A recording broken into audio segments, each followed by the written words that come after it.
Hello class, this is doctor Shilpa नागर, बाल रोग विभाग क्लास 3 ईयर, ज्योति विद्यापीठ विमेंस यूनिवर्सिटी।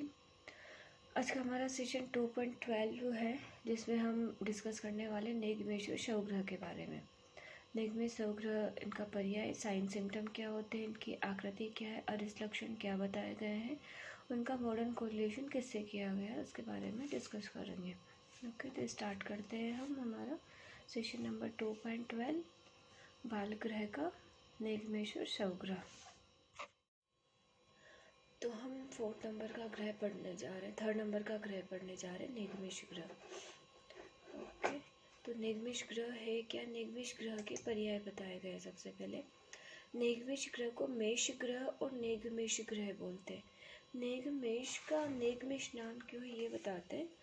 जो मेष है यानी कि भेड़, उसकी तरह का इसका चेहरा होता है, उसकी तरह की इसकी आकृति होती है, इसलिए इसे हमने नेगमेश बोला है। नेगमेश ग्रह का जो डिस्क्रिप्शन किया है वो आचार्य सुश्रुत, वाग्भट और योग रत्नाकर ने किया है, और काश्यप ने इसके अरिष्ट लक्षण बताए। जो आचार्य सुश्रुत नेगमेश ग्रह के लक्षण बताते हैं उनको डिस्क्राइब करते हैं। यह फेनम वमति विनम्यते च मध्य स उद्वेग विलपति च ऊर्ध्वम इक्षमाणः ज्वरेत प्रततम अथो वसा सगंधि निसंज्ञ भवति ही नेगमेश जुष्ट। तो नेगमेश से आक्रांत जो बालक है उसके लक्षण क्या होंगे। यह फेनम वमति, जो बालक मुख से फेन का वमन करता है यानी कि झाग गिराता है बार बार। विनम्यते च मध्य, और शरीर के मध्य भाग से विनमन हो जाता है, मुड़ा हुआ प्रतीत होता है, यानी कि जो उसका ट्रंक एब्डोमेन वाला पार्ट है वो फ्लेक्स हो जाता है और फेन का वमन करता है। स उद्वेग विलति, और उद्वेग करता हुआ रोता है, और ऊर्ध्वम इक्षमाण यानी कि ऊपर की ओर देखता होता है, एंजाइटी होती है और रोदन करता है। ज्वरते प्रततम, तो सदैव ज्वर से आक्रांत रहता है, हमेशा उसको फेवरिश फीलिंग रहती है।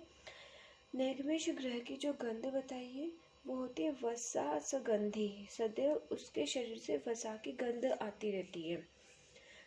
नेगमेश ग्रह से आक्रांत जो बालक है उसके शरीर से जो गंध आती है वो वसा गंधी होती है। निसंज्ञ भवती, और वह अनकॉन्शियस हो जाता है, कभी कभी निसंज्ञ हो जाता है। ऐसे लक्षणों से युक्त अगर कोई बालक है तो उसे हमें नेगमेश ग्रह से जो समझना चाहिए, उससे आक्रांत समझना चाहिए। आचार्य सुश्रुत के बाद आचार्य अष्टांग हृदय जो नेगमेश ग्रह के लक्षणों का वर्णन करते हैं वह थोड़ा सा डिटेल में डिस्क्राइब करते हैं सुश्रुत से। अष्टांग हृदय में बताया गया, आद्यमानम पाणिपादस्य स्पंदनम फेन निर्वम, यानी कि सुश्रुत बोलते हैं कि जो बच्चा नेगमेश ग्रह से जूझते हैं उसको आद्यमान रहेगा, यानी कि एब्डोमिनल डिस्टेंशन मिल सकता है, पाणिपाद स्पंदन रहेगा, हाथ पैर में उसको स्पंदन रहेगा, हाथ पैर चलते रहेंगे, इनमें मूवमेंट होते रहेंगे। फेन निर्वम यानी कि फेन का उसमें वमन होगा। तृण मुष्टि बंध अतिसार स्वर देने विवर्णता, प्यास ज़्यादा लगेगी, एक्सेसिव थ्रस्ट रहेगी, मुष्टि बंधन मुट्ठी बांधेगा, अतिसार की प्रवृत्ति रहेगी, बार बार स्वर दिन रहेगा, सकता है उसको प्यास ज़्यादा लग रही है, अतिसार हो रहा है तो उसको डिहाइड्रेशन की कंडीशन, वीकनेस ज़्यादा आ जाएगी, तो स्वर दीन रहेगा, जो बोलेगा तो हमें दीन स्वर यानी कि वीक वॉइस मिलेगी। उसकी विवर्णता रहेगी, लश्य बॉडी की वो गायब हो जाएगी। कूजनम स्तनम छर्दी कास हिदमा प्रजाग्र, और क्या क्या डिजीजेज उसमें साथ में मिल सकती। कूजन करता रहेगा, स्तन छर्दी उसको वॉमिटिंग होगी, हिक्का कास की भी उत्पत्ति उसमें होगी साथ में नेगमेश ग्रह में। आगे बोला है ओष्ठ दश अंग संकोच स्तंभ बस्त आमगंधता।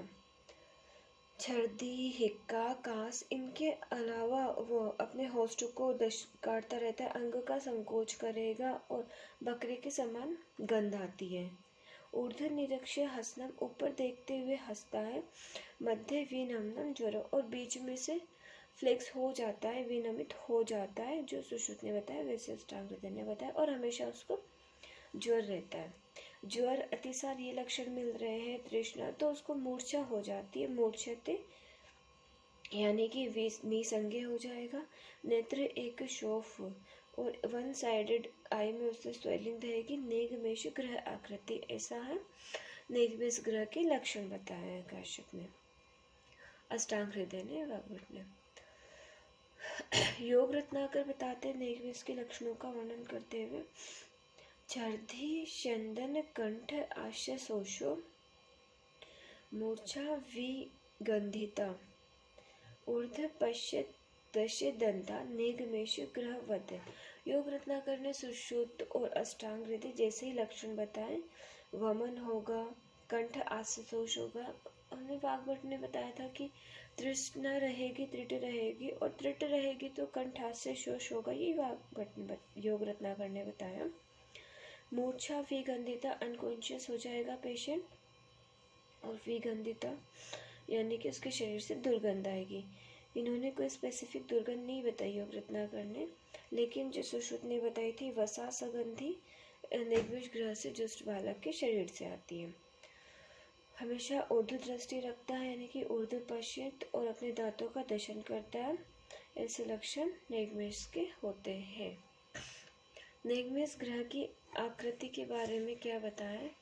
अजा आनंद चल अक्षय भ्रू काम रूपी महायश, बालम बाल पिता देवो नेगमेश अभिरक्षतु।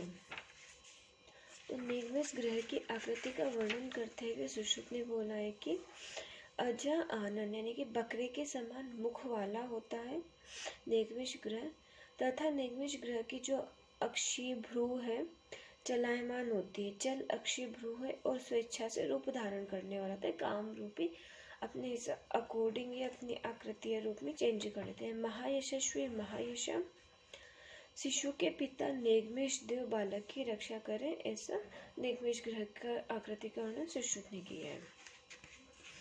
नेगमेश ग्रह की हमने गंध देख ली है, वसा गंध हो गया, बस्त आम गंधता जो वाग्भट ने बता दिया, और विगंधिता हो गया नेगमेश ग्रह। नेगमेश ग्रह की अरिष्ट लक्षण देखते हैं जो आचार्य काश्यप ने बताया। काश्यप ने नेगमेश ग्रह के अरिष्ट लक्षणों के लिए कहा है कि जो सभी लक्षण पहले बताए गए, काश्यप ने नेगमेश ग्रह के पहले पूतना ग्रह के अरिष्ट लक्षणों का वर्णन किया है। तो जो पूतना ग्रह के अरिष्ट लक्षण है वही नेगमेश ग्रह के लक्षण माने, अरिष्ट लक्षण हमने माने, और इनका डिस्क्रिप्शन हम पूतना ग्रह को पढ़ते हुए करेंगे।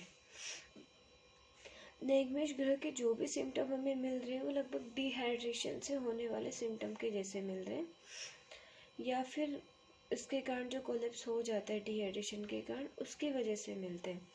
नेगमेश ग्रह के जो main important symptom like fever, cough, diarrhoea, बार बार से वॉमिटिंग हो रही है, या मध्य में शरीर विनमन हो रहा है और अनकॉन्शियस हो रहा है लास्ट में, तो ये नेगमेश ग्रह को मेनिंजाइटिस जो होता है बच्चों में उसके समान लक्षण है। तो नेगमेश ग्रह को हम मॉडर्न में मेनिंजाइटिस से कोरिलेट कर सकते हैं। मेनिंजाइटिस से जो हमारी मेनिंजेस है उनमें इन्फ्लामेशन को मेनिंजाइटिस बोलते हैं। इसलिए भी लगभग एक्यूट एंड क्रोनिक मेनिंजाइटिस होता है, सब एक्यूट टाइप का। इसके आगे हम जो बैक्टीरियल मेनिंजाइटिस है, वायरल मेनिंजाइटिस है, ट्यूबरकुलर मेनिंजाइटिस है, वो नेक्स्ट वीडियो जब डिस्क्राइब करेंगे उसमें हम मेनिंजाइटिस के बारे में डिस्क्राइब करेंगे। अभी हम आगे दूसरे ग्रह की ओर चलते हैं। नेक्स्ट ग्रह है शव ग्रह। शव ग्रह को जो नेगमेश और शव ग्रह हमारे ये पुरुष ग्रह में आते हैं मेनली, जो इनका क्लासिफिकेशन किया गया है वो पुरुष ग्रह में किया गया है। नेगमेश ग्रह है उसको पितृग्रह भी बोलते हैं, और ये सुश्रुत ने वाग्भट ने दोनों ने बताया है। शव ग्रह को ओनली वाग्भट ने डिस्क्राइब किया है। अष्टांग हृदय उत्तर तंत्र 3 में 15-16 नंबर का श्लोक है। तो शव ग्रह के बारे में हम आगे पढ़ते हैं। इसकी कोई आकृति का ऐसे डिस्क्रिप्शन नहीं किया गया है। शव ग्रह की जो गंध है वो वाग्भट ने विट्ट सगंध बताई है, यानी कि शव ग्रह से आक्रांत जब बच्चा होता है तो उसके शरीर से विट्ट गंध आती है। शव ग्रह का जो डिस्क्रिप्शन है आगे करते हैं, इसके लक्षण क्या होते हैं। आचार्य वाग्भट बोलते हैं शव ग्रह के लिए कंपो हृषित रोमत्वम स्वेद चक्षुर निर्मिलम बहिरायाम जीवासंदंशु अंतकंठभोजनम धावनम विट्ट सगंधत्वम क्रोशनम च सवच्छुनि। यानी कि शव ग्रह के लिए जो कंपन होगा, जो भी शव ग्रह से आक्रांत शिशु है उसके शरीर में कंपन होगा। ऋषित रोमत्वम यानी कि हॉरिबिलेशंस होंगे, रोमांचिता स्वेटिंग होगी और चक्षु निर्मिलनम नेत्रों का बंद होना, इस तरीके के लक्षण मिलेंगे। बहिरायाम है जो इसका एक स्पेसिफिक कैरेक्टर है, बहिरायाम ओपिस्थोटोनस की कंडीशन मिलेगी। जीवादंश जीवा को काट लेगा और गले के अंदर ही शब्द रह जाएंगे, यानी कि ठीक से क्लियरली बोल नहीं पाएगा। धावन एक शव ग्रह से आक्रांत जो शिशु इधर उधर दौड़ता रहेगा और उसके शरीर से विट सगंधत्व रहेगी। क्रोशनम च सवशुनि, शव का मतलब होता है डॉग, कुत्ते के समान वो क्रोशन यानी कि चिल्लाता रहेगा, वह शव ग्रह के लक्षणों के अंदर आता है। जो शव ग्रह के ये लक्षण बताए कि हमने कंप बताया हर्षित रोमत्वम, तो ये मेनली जो मसल होता है, मसल में कॉन्ट्रैक्शंस हो जाते हैं, उसकी वजह से मेन करेक्टर्स हमें मिलते हैं। और बहिरायाम जो ओपिस्थोटोनस की कंडीशंस बताइए या कंठकोजन बताया है या कुत्ते के समान चिल्लाना, क्रोशन करना, दौड़ना, जीवा लक्षण है, ये सारे के सारे करेक्टर हमें टिटेनिया टिटेनस की कंडीशंस में मिलते हैं। और जो कुत्ते के समान वाले लक्षण, दौड़ते रहना, ये सारे रेबीज के या हाइड्रोफोबिया के लक्षण मिलते हैं। तो हम इससे रेबीज, टिटेनस या हाइड्रोफोबिया से कोरिलेट कर सकते हैं। तो इसकी कोरिलेशन जो हमने हाइड्रोफोबिया टिटेनी पढ़ी है, ये हम नेक्स्ट लेक्चर में डिस्क्राइब करेंगे। इस वाले जो वीडियो में हमने नेगमेशु शव ग्रह के बारे में बताया और इनका जो मॉडर्न कोरिलेशन है वो हम नेक्स्ट वीडियो में डिस्क्राइब करने वाले हैं। Thank you.